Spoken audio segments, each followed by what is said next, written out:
Yam samta hi yam si peste ait iku yam si man hi we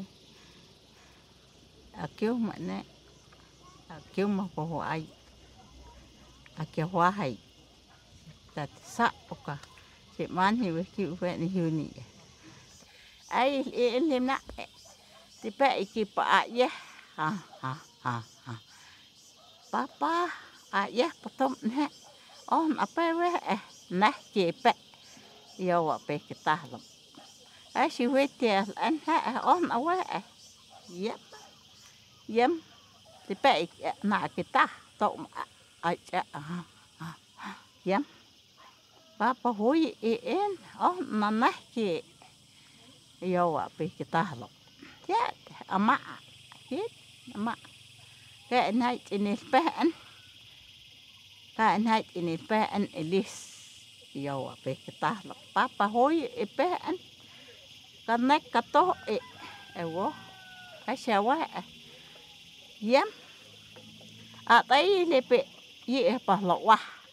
yo kita lam ilis ka ti ya la na tai inaki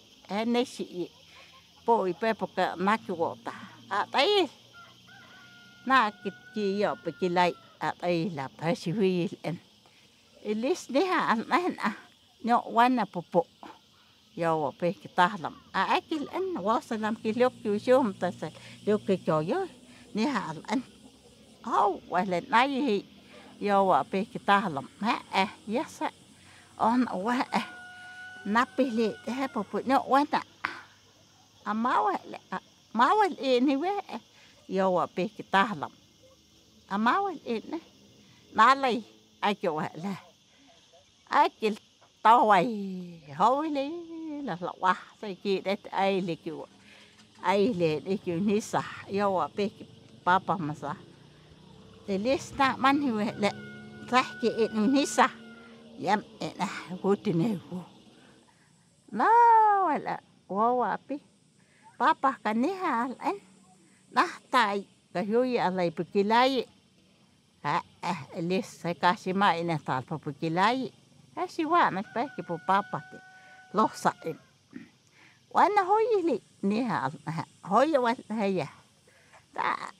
ha ko ta kita lam kanai pukilai po ka lis ta ho isa popo ahoy la pa na wel limna wa wana hoi si pa wana hoi li pop ho na sil to se limna wa yo la pa na wel ta pa ka tel pa ka tu wel